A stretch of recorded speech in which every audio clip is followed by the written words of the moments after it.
Hello. In this video, we're going to look at arithmetic sequences. So a sequence being a list of numbers in a particular order, which means we can think of it as a type of function where the domain is the natural numbers. So the first term input being 1. For the 15th term, the input is 15, and we can therefore find the terms. They are the value of the function. An arithmetic sequence is particularly a sequence where consecutive terms share a common difference. In other words, if I subtract consecutive terms, so t2 minus t1, or t3 minus t2, or t4 minus t3, tn plus 1 minus tn, any two consecutive terms, I always get the same value, and we're going to call that d, the common difference. So this example here, 3, 0, negative 3, negative 6, negative 9, if I pick two consecutive terms, so 0 minus 3, for example, or negative 3 minus 0, or negative 6 minus negative 3, any pair of consecutive terms, I'm always going to get the same amount. I get negative 3 in each of these cases. So in this case, this is an arithmetic sequence, and the common difference, d, is negative 3. We can think of it more kind of practically as well. I subtract 3 each time. If you're adding or subtracting the same thing each time, that's going to be an arithmetic sequence. That's sort of thinking of it as a recursive definition. If I define a term by what came before, the next term will be the current term plus the common difference, so plus d. It's not always as immediately obvious as in this example. So if I have these fractions, 5 sevens, 27 28, 17 14s, 41 28s, I can't immediately tell just by looking at it if it's arithmetic or not. So if I take a couple of pairs of consecutive terms, so 27 over 28, for example, minus 5 sevenths, easy enough to check on a calculator. If I don't have a calculator, I, of course, need a common denominator. So that's 27 28ths minus 20 28ths, which is 7 28ths, or 1/4. So my, proposal is, at this point, I don't know, is this a common difference? I've just found the difference between two consecutive terms. I would need to check if that's the common difference for other consecutive terms. And one of the ways I can do that is to add it on. So in other words, if I take 27 28ths and I add 1/4, which remember was 7 28ths, do I get the 17 14ths that I'm expecting to get? Well, 27 plus 7 is 34 28ths. And as both of these are divisible by 2, that does give me 17 14ths. So that is the term I'm expecting to get. And I'm going to double check for the last one as well, because sometimes we think we see a pattern with 2 or 3 terms, but actually it's not the pattern. So if I take this 17 14ths, which I'm going to use 34 28ths, and I add the 1/4, which was 7 28ths, do I get 41 28ths? Yes, I do. So this is, in fact, an arithmetic sequence. So in general, for an arithmetic sequence, we can write the terms recursively. So we can write that tn plus 1 is equal to tn plus the common difference. But we like to be able to define our sequences in terms of the placement, the position of the term.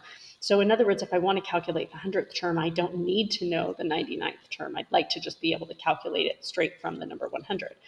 Well, an arithmetic sequence is actually following a linear pattern, because if I'm adding the same thing each time to the value of the sequence, in other words, my delta y, my change in y, my vertical change is going to be the same each time, but the horizontal change is also the same each time because I go from the first term to the second term to the third term. So delta x is always 1. So in other words, that means if I have a common difference, I have a common slope.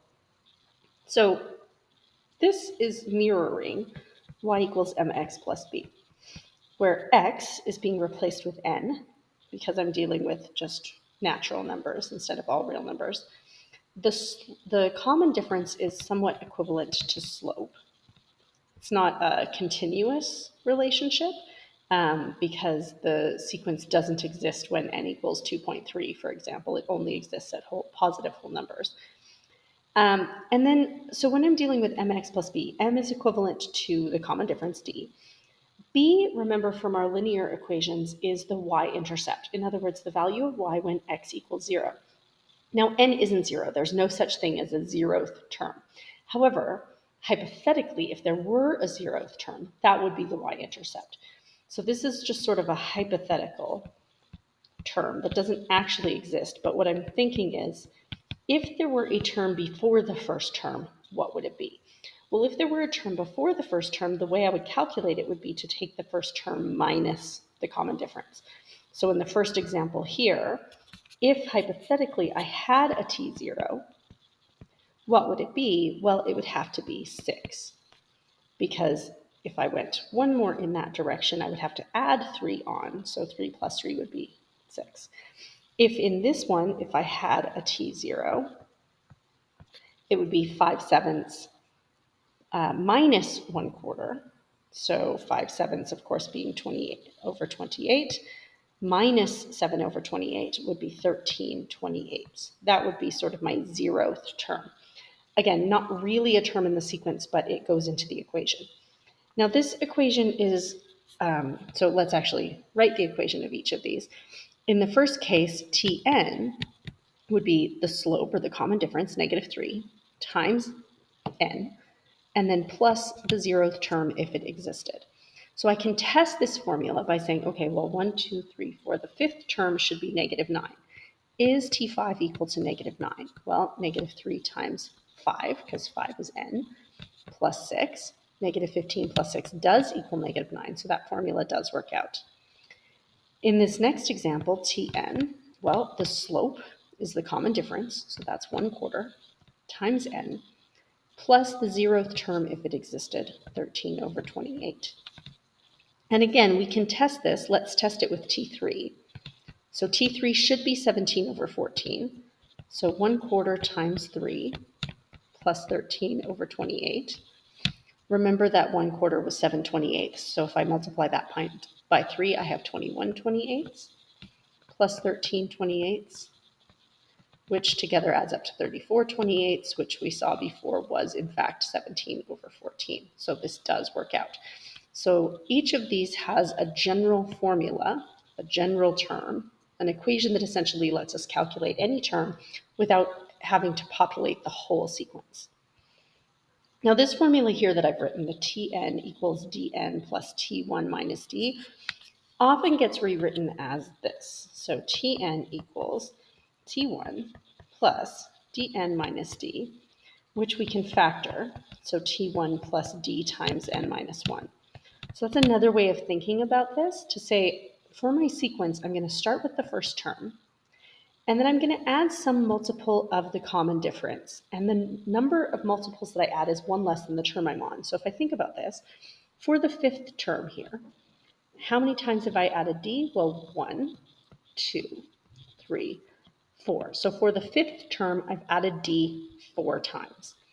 And here for the 3rd term, how many times have I added d? Well, 1, 2. So if I wanted the 17th term, for example, the 17th term, so hypothetically, T17 would always be the first term plus 16 times d. So that's sort of how we can, a few different ways we can think about how this equation can be generated. All right, we would need that general term if I'm wanting to answer a question like this. How many terms are there in the arithmetic sequence? And I give you a few terms in it. There's an ellipsis in the middle, which means we're missing some terms in the middle. But I've told you it's arithmetic, so I know there is a common difference. What do I have to add, I guess, in this case, to, it's add always, but in this case, it looks like I'm subtracting 5. So what I'm thinking is I'm actually adding -5, adding -5. To find the common difference, remember, you can subtract consecutive terms. So d equals -3 minus 2, or it equals -8 minus -3, or it equals -388 minus -383. In either case, in any case, we are adding -5. So d equals -5. The first term is 2. I prefer to kind of always think of these as that first formula I gave you, basically the variation of y equals mx plus b, because that's an equation we should know fairly well from linear functions. So the d value is essentially, remember, my slope.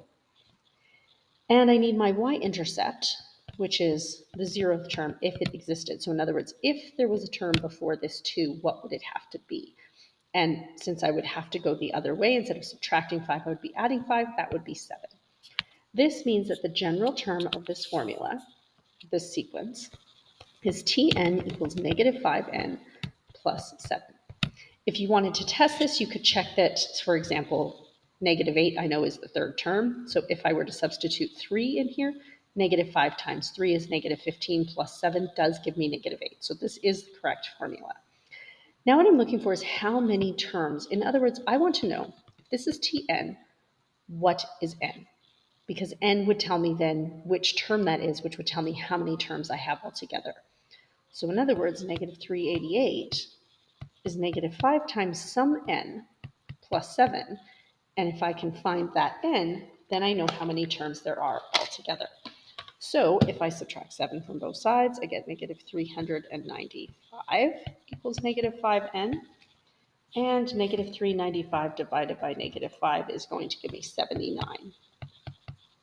Therefore, this is the 79th term, which means overall I must have a total of 79 terms.